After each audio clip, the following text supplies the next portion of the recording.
Bem-vindos a mais um vídeo, família Palmeiras, beleza? Deixa o like, se inscreve no canal e ativa o sininho para as notificações. Mandou uma olhadinha aqui no programa Os Donos da Bola e também do UOL e também um trechinho aqui da ESPN Brasil, onde os comentaristas trouxeram as últimas informações do Verdão, tudo sobre a chegada de Andréas Pereira ao Alviverde para este restante aí de temporada. Beleza, turma? Já deixa o like aí, deixa aí no comentário a opinião de vocês para a gente continuar trazendo mais vídeos. Vamos embora lá. Entender o que fez o Palmeiras nesta temporada com as contratações dos jogadores. Olha aí na tela, ó, que beleza, hein? Vitor Roque, 155 milhas, Paulinho, 114, Sousa, 89, Facundo Torres, 71, Andrés Pereira, 64, Kelvin, 52, Martínez, 44, Jefté, 36, Mikael, 28, Evangelista, 24, Carlos Miguel, 24 e o Bruno Fux, que chegou por empréstimo. Total 701 milhões. Rapaz, isso é uma janela, hein? Isso é uma porta É uma varanda. bafurante, o PVC. Hã? Isso é uma varanda. É, Não é? É uma varanda. É não a é? maior negociação, a maior janela de transferências do Brasil. Do Brasil, não. É do Brasil, mas do Palmeiras na história. A gente sempre lembra da janela de 93, que era a maior janela, mas mesmo comparando mesmo atualizando o dólar, não vai chegar a isso, né? Mesmo atualizando o dólar. Na época foram 1.800.000 dólares pelo Edmundo, 1 milhão de dólares pelo Edilson, 500 mil dólares pelo Roberto Carlos e 800 mil dólares pelo Antônio Carlos. Foram as 4 contratações de janeiro de 93. Isso aqui daria hoje 2 milhões e 800, 3 milhões e 300, 4 milhões e 100. 4 milhões e 100. Se você transferir hoje pelo dólar 4 milhões e 100 vezes, vou arredondar para 6, 24 milhões de dólares, 24 milhões de reais. Com a inflação do dólar, não vai chegar nem perto de 701 milhões de reais. No ano seguinte, em 94, o Palmeiras contratou o Rivaldo, que foi 2 milhões e 600, que foi recorde também. Mas aquela janela também não chega nem perto, nem com a inflação do dólar.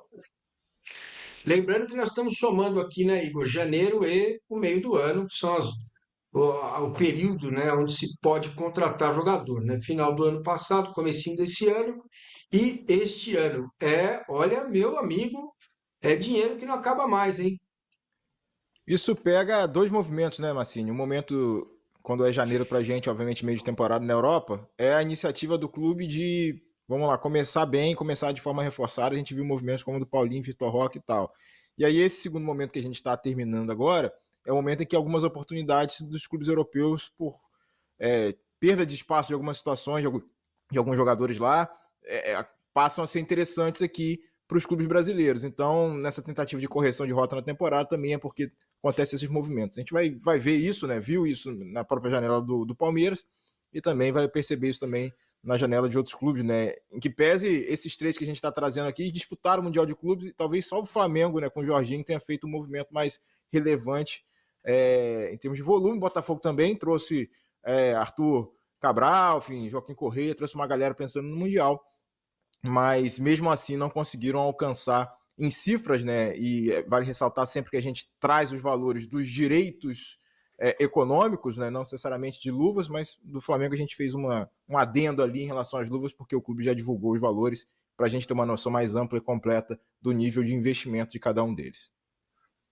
Ainda assim, com esses dados aqui, ainda nas 10 maiores contratações da história do futebol brasileiro, as 10 aconteceram entre 2024 e 2025, sendo 1, 2, 3, 4, 5 em 2025.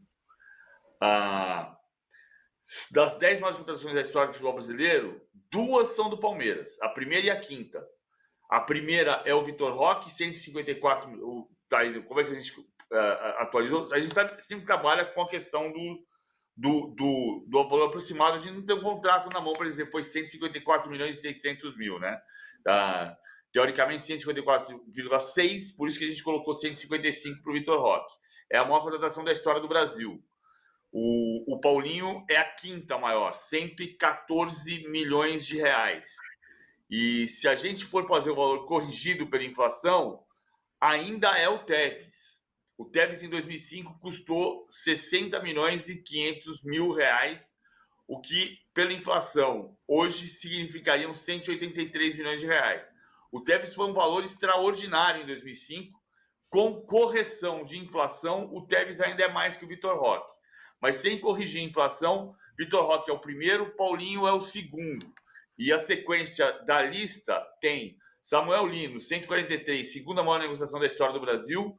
Danilo, do Nottingham Forest para o Botafogo, 142 milhões. É a terceira maior negociação. Almada, no ano passado, é a quarta, Paulinho a quinta. Aí vem Alcaraz para o Flamengo, Luiz Henrique para o Botafogo, Santi Rodrigues para o Botafogo, Arthur Cabral para o Botafogo e Gerson para o Flamengo. A próxima do Palmeiras é o Ramon Sosa, que a gente está vendo que é a terceira maior dessa janela, dessa varanda e da história do Palmeiras. A terceira maior negociação da história do Palmeiras, Ramon Sosa, é a 11ª maior da história do Brasil. Muito bem. Cara, eu quero conversar com vocês sobre este modelo, sobre esse período que nós estamos atravessando, mas antes a gente precisa pôr na tela aí, comparar a janela do Palmeiras com 23 e 24 para a gente ter uma ideia desse número, né? Olha aí, ó. 2025 contratou mais do que somando 23 e 24. 2020 foram 5 jogadores, 21, 4, 22, 8, 23, 2, 24, 8, 25, 12 contratações.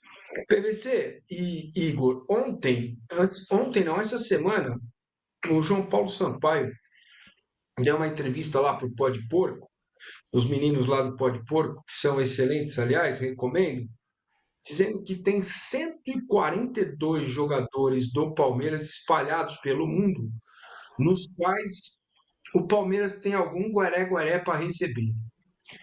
Rapaz, eu fiquei, viu, Igor? Eu fiquei realmente surpreso com essa quantidade, né, de jogadores. É impressionante esse número, não? Isso tem muito em decorrência da forma com a qual os clubes negociam, né? Tanto na questão, se você formou, você vai ter direito a mecanismo de solidariedade, então é importante você manter uma fábrica, ainda que nem todo mundo seja apresentado no time de cima, né? Ainda que não tenhamos Hendricks e Estevãos da vida, que gerem um volume tão significativo de direitos de transferência, né? Direitos econômicos que a gente está falando aqui, mas é importante você carimba jogadores nessa fábrica, nesse momento aí de produção, para que eles gerem mecanismos de solidariedade ou você consiga estabelecer algum tipo de percentual também, alguma transferência futura, quando ele sai do seu clube para um outro, ainda que, vamos lá, tem caso que o jogador sai a, entre aspas, né, custo zero, mas ele sai com um percentual fixado. Se você vender lá na frente, eu recebo tal. Então, hoje o mercado está cada vez mais sofisticado para gerar essas cláusulas específicas, para gerar uma receita a mais do que necessariamente, paguei, levei. Então, cria-se gatilhos, né? Os clubes criam gatilhos para ter esse tipo de situação, para que uma transferência, uma geração de valor, ela não termine na mera saída para o próximo clube, mas que ele possa, e o sistema da FIFA ajuda também, né? Que ele possa gerar algum tipo de valor para quem investiu lá na base, lá quando tudo era mato e tal, na formação desse jogador, para que ele, enfim, seja meio que tem um selo de formação. Cara, eu acho complicada a situação do Abel Ferreira, porque ele desmerece o peso de um clássico Corinthians em Palmeiras, sendo que há menos de um mês ele estava sendo hostilizado pelas arquibancadas do Allianz Parque porque jogou mal contra o Corinthians e perdeu com merecimento. Então ele tira o peso de um clássico desse tamanho, que poderia trazer uma nova possibilidade de título do Palmeiras. Não só o Palmeiras cai, como ainda reforça o rival. Então eu não vejo como tirar o peso de um clássico como esse. Títulos ele ganhou muitos, é verdade, mas ultimamente o retrospecto é ruim e a torcida do Palmeiras quer muito ganhar do Corinthians no domingo. Para você, Souza, a fala dele aí. Claro que você quer ganhar título, mas você não pode desmerecer. Ele está falando isso porque ele tem perdido direto pro Corinthians, perdeu o campeonato, saiu da Copa do Brasil.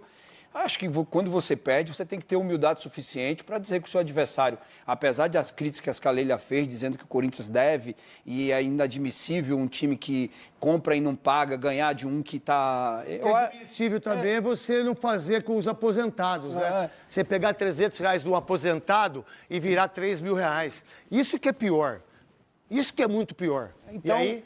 Então você tem que valorizar, você tem que dar a mão palmatória e dizer bem assim, olha, o Corinthians está melhor. O Corinthians está melhor.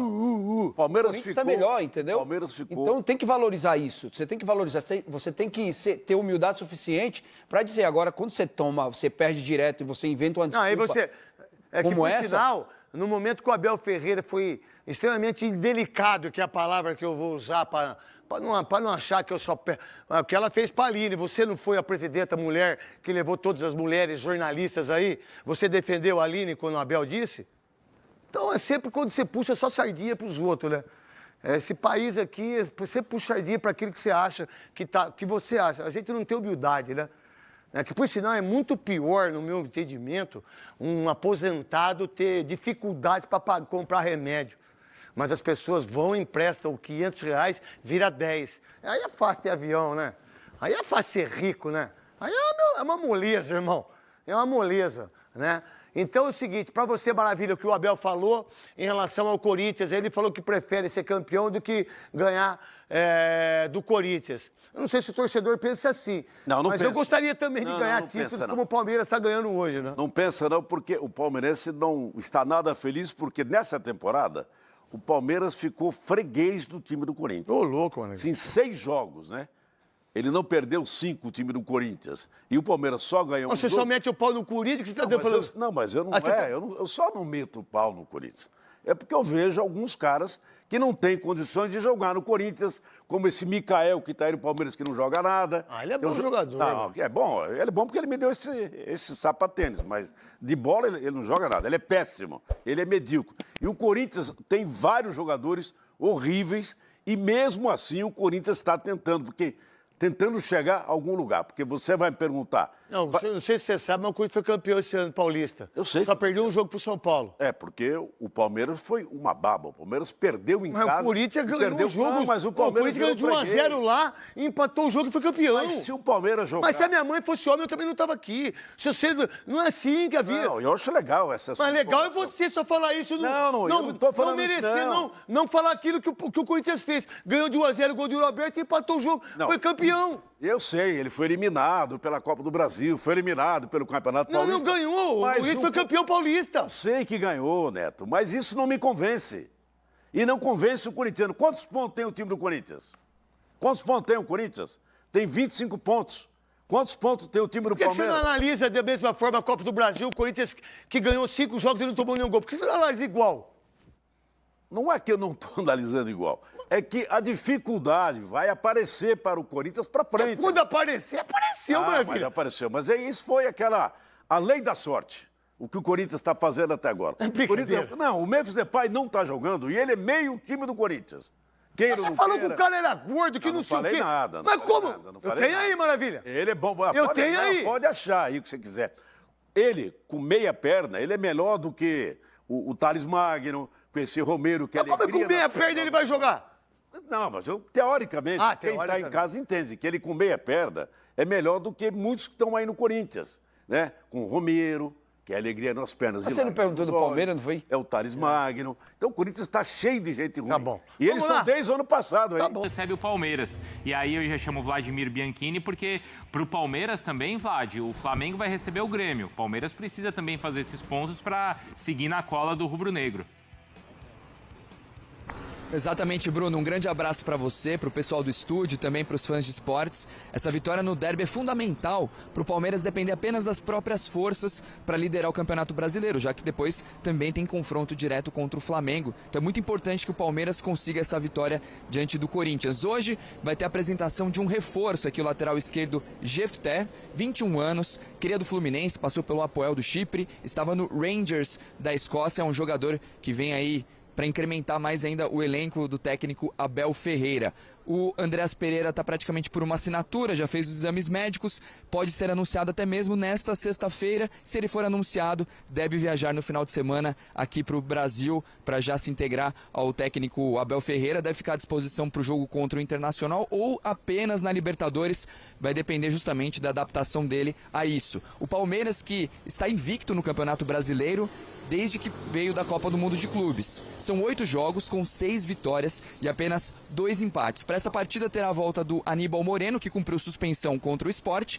Não terá o Paulinho, que passou por uma cirurgia, o Bruno Rodrigues, que só deve voltar em 2026, além do Rafael Veiga, que está sentindo dores. Então, Palmeiras com quase força máxima para encarar o Corinthians nesse derby. Volto com você, Bruno. Bom, tem o Veiga, além daqueles outros dois que já estão fora para o restante da temporada e ainda na expectativa do Andreas ser anunciado ou não. Ô, Vlad, anuncia logo aí, porque fica todo mundo olhando. Agora o Andreas tá seguindo não sei quem. Agora o Andreas curtiu foto da Leila. Agora, o que falta aí para você anunciar, Vlad?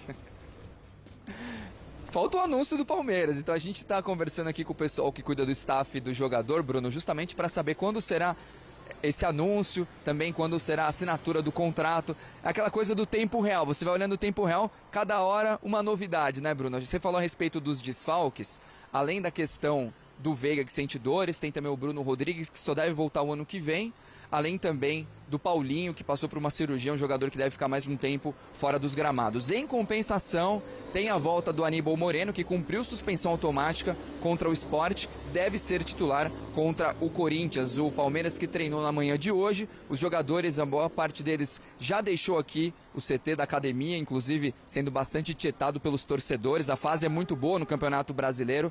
Desde a Copa do Mundo, o Palmeiras não perde, são 8 jogos de invencibilidade, 6 vitórias e 2 empates. Hoje vai ter inclusive a apresentação daqui a pouquinho, 1h da tarde, do Jefté, lateral esquerdo de 21 anos, que estava no Rangers da Escócia, revelado inclusive pelo Fluminense. O Palmeiras pagou 6 milhões de euros, cerca de 38 milhões de reais, por 5 anos de contrato. Além do Andrés, que também deve chegar aí nos próximos dias. Em compensação, o Verdão também teve um reforço nos caixas. Além da questão da venda do Tales, praticamente certa, o atacante de 20 anos, está indo para o Almeria da Espanha, da segunda divisão, por 7 milhões de euros. O Palmeiras faturou uma grana pela venda do Gustavo Mancha, zagueiro do Fortaleza, que teve passagem aqui pelo Palmeiras. O Palmeiras tinha 30% dos valores, então ele foi para o Olympiacos da Grécia. O Verdão deve embolsar cerca de 8 milhões e meio de reais, ou seja, o Palmeiras, além de vender muito bem, também consegue colocar as crias em outras equipes que acabam vendidas e reforçam muito o caixa alviverde. Essa é a expectativa para o clássico, para o derby. Palmeiras tentando vencer depois de quase 3 anos o Corinthians na Neoquímica Arena. Volto com você. Boa, Vlad, obrigado, viu? E essa conta que pouca gente faz, mas o Vlad fez pra gente, porque o Palmeiras nesse ano investiu então mais de quase 700 milhões de reais nessa janela. E eu quero saber de vocês, quem vai ser mais decisivo? Flaco Lopes ou Guinegão? Tá aberto o debate. Quem quer responder primeiro? Eu vou começar. Eu não sei quem vai ser mais decisivo, mas eu vou te dar 2 informações. Opa! A primeira, quando o Palmeiras enfrentou o Corinthians no estadual e na Copa do Brasil, o nível de jogo do Palmeiras estava consideravelmente abaixo do que foi depois que a dupla começou a atuar junto. E o Corinthians, naqueles momentos, tinha mais jogadores decisivos em nível alto, o trio da frente, do que tem hoje. Hoje o Corinthians coletivamente marca melhor. Mas quando você vê o jogo do Corinthians com bola, você vê o Corinthians consideravelmente abaixo do Palmeiras. Se fosse no gramado sintético ruim do Allianz Parque, eu diria que o Palmeiras ganharia com sobras. Eu só não tenho certeza que o Palmeiras vai ganhar porque é futebol e porque o jogo é em Itaquera. Hoje o Palmeiras é superior ao Corinthians Flaco e tem mais Lopes, chance. então, pra você, pode ser mais decisivo que o Guinegão? Qualquer jogador do Palmeiras pode ser decisivo porque é o time coletivo. Qualquer o Flaco Lopes é mais jogador que o Guinegão. Pra frente, a partir do momento do encaixe do Vitor com o Flaco, sim. Então é isso, família Palmeiras. Vocês viram aí as últimas notícias aí, o Massinho PVC trazendo primeiramente aí a somatória das contratações. Realmente foram muitas apostas que o Palmeiras fez aí nessa temporada. E agora uma contratação de peso, Andreas Pereira juntamente com o Vitor Roque aí. Uma bela grana alta gasta pelo Palmeiras e fortaleceu o elenco aí, tornando ele, se não o melhor, junto com o Flamengo, né, os melhores elencos aí da América. Bom, também trouxemos o Ricardo Neto, falando sobre o derby de domingo, também da ESPN, expectativa, o Palmeiras vem dessa eliminação para o Corinthians, mas tem tudo para fazer um grande jogo. No Brasileiro ele vem muito bem, e agora fora de casa é um teste aí para o Verdão, que ganhou tranquilamente do Sport na última rodada, e tem que fazer valer a superioridade técnica aí contra o seu maior rival. Beleza, turma? Deixem no comentário a opinião de vocês, deixa o like e até o próximo vídeo.